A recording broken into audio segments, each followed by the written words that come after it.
الحمد لله وحده والصلاة والسلام على من لا نبي بعده أما بعد فأعوذ بالله من الشيطان الرجيم بسم الله الرحمن الرحيم قال الله تعالى إنما يخشى الله من عباده العلماء وقال النبي صلى الله عليه وسلم كانت بنو إسرائيل تسوسهم الأنبياء أو كما قال عليه السلام یہی ہے جن کو سونے کی فضیلت ہے عبادت پر، یہی ہے جن کے سونے کو فضیلت ہے عبادت پر، انہی کی اتقاء پر ناز کرتی ہے مسلمانی، انہی کی شان زیبا نبوت کی وراثت ہے، انہی کا کام ہے دینی مناسب کی نگہبانی۔ میرے واجب الاحترام اساتذہ کرام، علماء کرام، طلباء عظام اور آج کے اس بابرکت و بارونق تکمیل قرآن کانفرنس میں شرکت کرنے والے میرے غیور مسلمانوں، السلام علیکم ورحمۃ اللہ وبرکاتہ۔ آج میں جس موضوع کو اپنے لبوں کا زیور بنا کر حاضر خدمت ہوا ہوں وہ ہے علماء اور سیاست۔ عزیزان محترم، یہ بات تو روز روشن کی طرح واضح ہے کہ قومی زندگی میں علماء کا اصل مقام علمی رہنمائی اور فکری قیادت ہے، لیکن اگر کسی وقت حکمت و تدبیر کے تقاضے یا موقع محل کی مناسبت سے وہ شرح صدر کے ساتھ عملی سیاست میں خود سامنے آنے کو ضروری سمجھتے ہو تو کانت بنو اسرائیل تسوسهم الانبیاء جیسی مفصل روایات سے شرعاً ان کے لیے دروازہ مکمل طور پر کھلا ہے،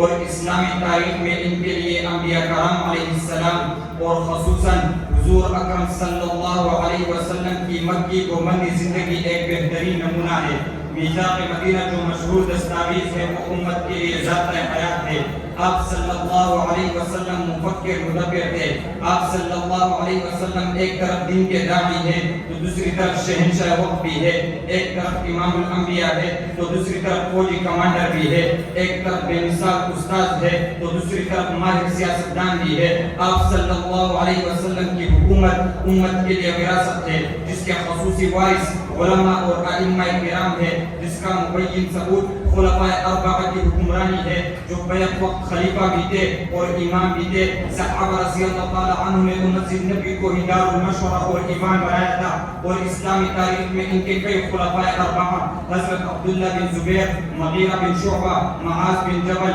معاویہ بن ابی سفیان، امام ابو حنیفہ، امام مالک، امام احمد بن حنبل، شیخ الاسلام ابن تیمیہ، عمر بن عبدالعزیز، شاہ ولی اللہ محدث رحمہ اللہ جیسے زعماء امت کا واضح اسوہ اور شاندار روایات موجود ہے جنہوں نے اپنے اپنے وقت میں عملی سیاست میں نہ صرف دخل دیا بلکہ اس کے لیے گروبندی کی، محاذ آئی کے اس دور سے بھی گزرے اور تاریخ قربانی، استقلال، صبر و استقامت کے وہ روشن باب قائم کیے کہ جس پر آج اسلام کی تاریخ فخر کرتی ہے۔ میرے محترم دوستو، علماء ہی کی وجہ سے پاکستان اب سیکولر ریاست بننے سے بچا ہے، ورنہ پاکستان کا وہ حال ہوتا جو آج یورپ کا ہے۔ اگر پاکستان کی پہلی دستور ساز اسمبلی میں علامہ شبیر احمد عثمانی موجود نہ ہوتے تو قرارداد مقاصد کبھی منظور نہ ہوتی۔ اگر 1971 کی دستور ساز اسمبلی میں حضرت مفتی محمود، مولانا عبدالحق، مولانا شاہ احمد نورانی، مولانا غلام غوث ہزاروی موجود نہ ہوتے تو اسلام کے سرکاری مذہب ہونے اور قرآن و سنت کے مطابق قانون سازی کے بنیادی دفعات دستور کا حصہ نہیں بن سکتی تھی۔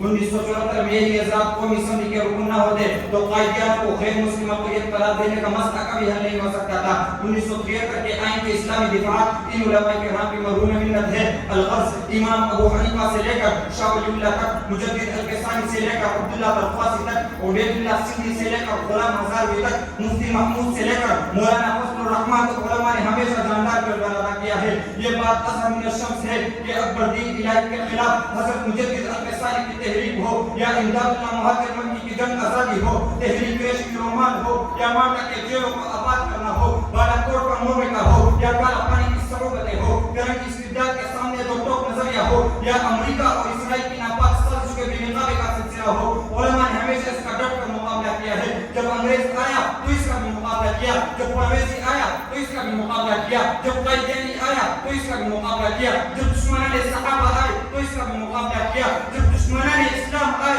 تو اس کا بھی مقابلہ کیا، بلکہ بات جس لباس میں بھی آیا تو علماء حق کے فرزند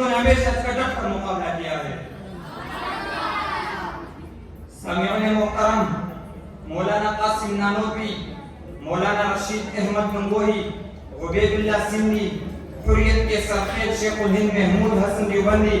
شرک و بدعت کے جڑیں کاٹ دینے والا حسین احمد مدنی، قائدیان کو غیر مسلم اقلیت قرار دے کر انہیں اسلام سے خارج کرنے والا مفتی محمود، مولانا غلام غوث ہزاروی، علامہ شبیر احمد عثمانی، رافضیت پر قہر بن کر ان کے نیندیں حرام کرنے والا مولانا اعظم طارق شہید، مولانا عیسیٰ القاسمی شہید اور دیگر رفقا اور زعماء امت نے جانثاری کو سرفروش کی ایسی لازوال مثال قائم کیے کہ ملک کا چپا چپا شمدید گواہ ہے اور بزبان حال یوں کہہ رہا ہے کہ جلال بادشاہی ہو کے جمہوری تماشا ہو، جدا ہو دے سیاست سے تو رہ جاتی ہے چنگیزی۔ سامعین محترم، جس طرح علماء کے بغیر آزادی کی تاریخ ادھوری ہے، اس طرح آج کی تاریخ میں علماء کے بغیر مسلمانوں کی ترقی ادھوری ہے۔